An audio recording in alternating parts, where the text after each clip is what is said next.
안녕하세요, 용호입니다. 최근 네옴시티 이슈로 주가가 급등을 하던 유신의 오늘 브레이크가 걸렸습니다. 유신뿐만 아니라요, 현급종합기술이라든지 아니면 도화엔지니어링이라든지 최근에 네옴시티 이슈로 주가가 급등을 하던 종목들이 오늘 일제히 하락을 했죠. 근데 또 이제 그에 비해서 히림이라든지 이런 종목들은 그동안은 주가 상승세가 크게 없다가 오늘 이제 급등한 어제부터 해서 급등을 하는 모습을 보여줬고요. 어, 코오롱 글로벌도 마찬가지이고요. 무슨 차이가 있는가 하고 보면요. 다들 이제 뉴스를 보셔서 아시겠지만은 실질적으로 이 원희룡 장관하고 같이 이제 사우디 방문하는 코리안 원팀이 명단이 이제 공개가 되었습니다. 예, 보시다시피 이 규모는 이제 한 우리나라 돈으로 700조가 넘는 대규모 이런 공사고요. 2030년까지 지금 예정이 되어 있어서 물론 이제 뭐 하루 이틀 만에 뭐 될 것은 아닙니다. 보시면은 뭐 현대건설, 삼성물산과 같은 이제 큰 어떤 그 건설사와 뭐 한미글로벌, 코오롱글로벌 그리고 모빌리티사, 정부기술 네 곳, 총 22개의 민간 기업으로 구성이 되었다고 합니다. 근데 이제 여기서 아무래도 최근에 굉장히 이제 주가가 부진했던 건설사 쪽에서 확실하게 강하게 지금 이제 탄력을 받는 것 같아요. 특히나 이제 시총이 작은 중소형주들은 최근 주가가 많이 하락을 했기 때문에 주가가 쉽게 오르는 모습을 보이죠. 뭐 예를 들어서 현대건설 같은 경우 보시면은 주가가 최근 저점 대비해서 오르긴 했지만은 지금 우리가 앞서 봤었던 종목들처럼 뭐 신고가를 간다라든지 그런 상황은 아니죠.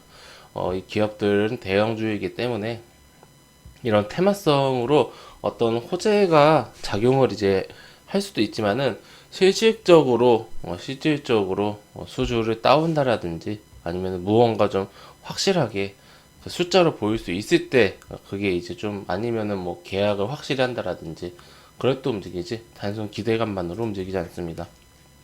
자, 우리가 다시 초반으로 돌아와서 가장 큰 기대감을 받았던 종목들이에요. 유신 같은 경우도 6월 달에 17,000원부터 최근 6만원까지 계속해서 계단식으로 상승하는 모습을 보였는데, 여기 수주단에서 일단은 빠졌기 때문에, 우선은 이 수주단이 모두 다 수주를 받아 올 수 있을지 여부는 알 수가 없어요.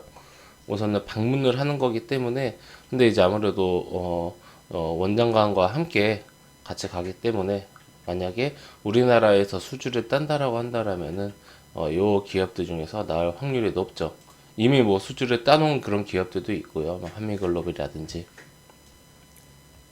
그렇다면 앞으로 우리가 유신 같은 이런 테마주들은 어떻게 봐야 되는가 하면은 우선은 저는 기본적으로 주가가 너무나도 현재 많이 기대감이 오른 상태에서 수주단에서 제외가 됐음에도 불구하고 오늘 요 정도 음봉으로 끝났다라는 것은 어떻게 보면 우리 주주님들께 정말 이제 다행인 상황이다라고 말을 할 수가 있어요. 어떤 면에서 다행이냐면은, 우리가 주가가 많이 하락 안 했으니까 버텨보자. 이게 다행이 아니라, 빠르게 이제, 엑시스를 하거나, 좀 이제 정리를 할 수 있는, 비중을 줄여나갈 수 있는 그런 시간적 여유를 충분히 벌었다라는 거죠. 사실, 어떠한 그 최근에 매수하신 분들은 손실이시겠지만은 대부분의 유심 주주님들은 지금 손실일 수가 없는 정말 역사적인 신고가를 상승했거든요. 역사적인 신고가이기 때문에 우선은 이 정도까지 왔으면은 사실 상한가 상위 그 높이까지 올라온 상태잖아요. 하락했다고 하더라도 아직 높은 가격이기 때문에 우선은 비중을 축소를 하거나 정리를 해서 지금 수주단에 참여한 종목들도 마찬가지입니다. 뭐, 확실하게 결론이 난 것도 아니고, 결론이 난다고 할지언정, 거기서 어느 정도의 이 실적을 가져올 수 있을지, 규모라든지 그런 게 명확하지 않는 이상, 지금은 단순하게 기대감으로 움직이는 테마주일 뿐입니다. 테마주를 매매하는 건 좋지만은, 테마주가 상승했을 때, 이제 비중을 줄여나가거나, 매도를 하는 것도 용기거든요. 네, 이러한 관점으로 유심뿐만 아니라 한국종합기술 근데 이제 이거는 마찬가지로 유심처럼 많이 상승하지 않았기 때문에 그러니까 애초에 영향을 별로 안 받았다라는 거예요. 아까 제가 앞서 말씀드렸던 게 테마주로서 기대감에 주가가 너무 많이 올랐기 때문에 역사적인 신고가인 이때 비중을 줄이거나 엑시스를 하는 게 좋겠다라고 말씀드렸지만은 한국종합기술 같은 경우는 주가가 별로 오른 게 없기 때문에 어떤 다른 목적으로 장기 투자하시는 분들은 굳이 이제 그럴 필요는 없어요. 그러니까 같은 컨셉이지만은 주가의 흐름에 맞춰서 대응을 하면 될 것 같습니다. 도화 엔지니어링은 애매하긴 한데 마찬가지로 이제 가격대가 9월 하락전 전 가격대 전도 그리고 워낙 실적도 좋고 마찬가지로 다 우리 뭐 그렇게까지 시업 좋진 않네요. 실적이 한때 굉장히 좋았는데 실적이 뭐 그냥 거만거만합니다. 그래서 도화 엔지니어링은 조금 이제 애매한 그런 상태다라고 보이고요. 한국종합기술은 실적 대비해서 양반입니다. 무난한데 워낙 소형주이고 뭐 여러 가지 좀 이슈가 있는 종목이기 때문에 이거는 뭐 네옴시티 때문에 특별하게 의사결정에 영향을 받을 필요는 없을 것 같고 저는 유시는 지금 이거는 조금 실적 대비해서 좀 많이 오른 것 같다라고 생각이 들고 물론 아직도 시총이 작긴 해요. 시총이 1,700억밖에 안 돼서 뭐 실적 대비 뭐 양호하다라고 볼 수 있겠지만은 지금 건설사나 아니면은 이런 쪽이 밸류를 이렇게 못 받아요. 1등 기업들 볼까요?